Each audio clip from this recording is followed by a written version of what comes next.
Good day, everyone. Ms. Jelly Torrecampo and I, Janine Marquez, will discuss about the motivation through equity, expectancy, and goal setting. This chapter encompasses topics as well as Adam's equity theory of motivation, expectancy theory of motivation, and motivation through goal setting. I presume you all have a faint idea or hint of its background since we've also tackled this in our previous years. Hence, to help you better understand and recall, let's start. Now, I'll be discussing Adams' equity theory of motivation. The theory named for John Stacey Adams, a workplace and behavioral psychologist who developed his job motivation theory in 1963. The theory calls for a fair balance to be struck between an employee's inputs and the outputs. The theory also explains how people strive for justice in a give and take relationships. The theory is built on the belief that employees become demotivated both in relation to their job and their employer if they feel as though their inputs are greater than the outputs. Individual organization exchange relationship. There are two primary components involved in the employee employer exchange: the inputs and the outputs. Input is anything of value that a person brings to a job. An employee's input for which he or she expects a just return. It involves education, training, skills, seniority, personality, efforts expended, personal appearance, and the like. While the output is the benefit that a person is awarded from a job. On the outcome side, the organization provides such things as pay or bonuses, fringe benefits, challenging assignments, job security, promotions, and other similar things. Negative and positive inequity. Negative inequity occurs when the ratio of one's own inputs and outcomes is less than favorable than the ratio of a comparison other, creating a sense of unfairness, or a comparison in which another person receives lesser outcomes for similar inputs. While on the other hand, the positive inequity occurs when the ratio of one's own inputs and outcomes are more favorable than the ratio of a comparison other, causing a person to feel overcompensated, or a comparison in which another person receives greater outcomes for similar inputs. And an equitable situation can only occur when the ratio of one's own inputs and outputs is balanced or equal to the ratio of a comparison other. Dynamics of perceived inequality.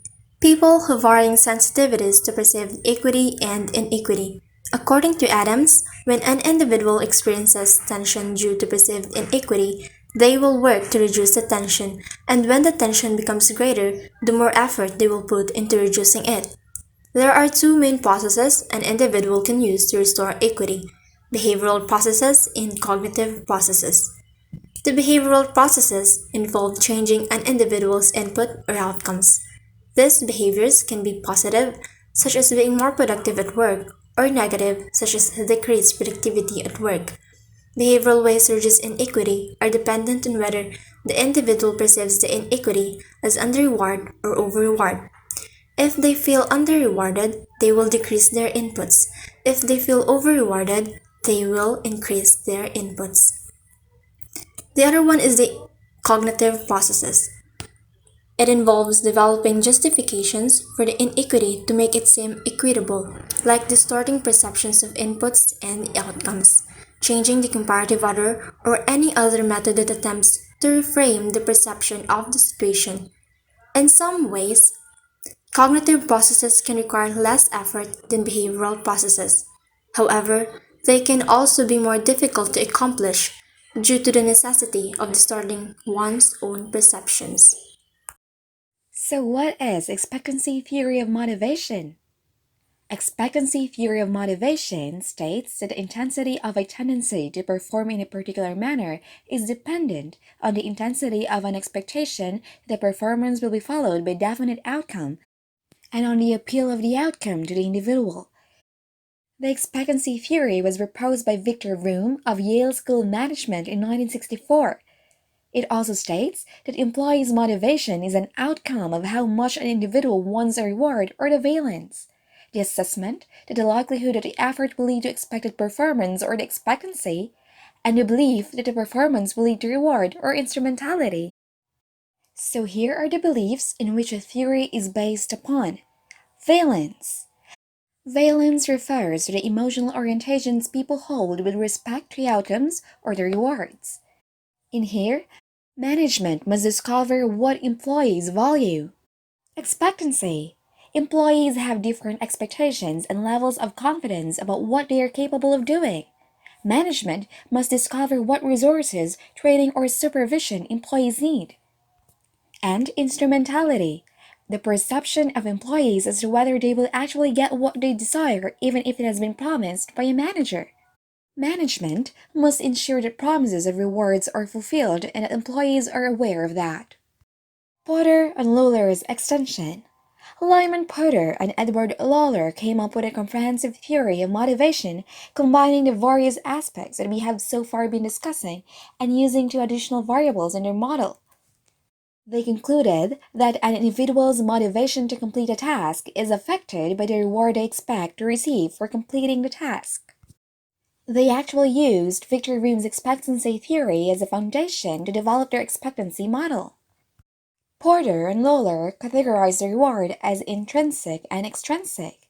Intrinsic rewards are the positive feelings that an individual experiences from completing the task, such as sense of achievement, job satisfaction, and positive inner feelings. And extrinsic rewards are rewards emanating from outside the individual, such as bonus, commission, and pay increases. They also said that motivation is also affected by the individual's ability to perform the task and their perception of the task. The motivation through goal setting. In 1960s, Edwin Locke put forward the goal setting theory of motivation. This theory states that goal setting is essentially linked to task performance. In simple words, goals indicate and give direction to an employee about what needs to be done and how much efforts are required to be put in. Locke proposed 5 basic principles of goal setting: clarity, challenge, commitment, feedback, and task complexity. How does goal setting work? The SMART method helps push you further, gives a sense of direction, and helps you organize and reach your goals. SMART stands for specific, measurable, achievable, realistic, and timely. Goals should be specific, well-defined, and clear. Goals that are specific have a significantly greater chance of being accomplished.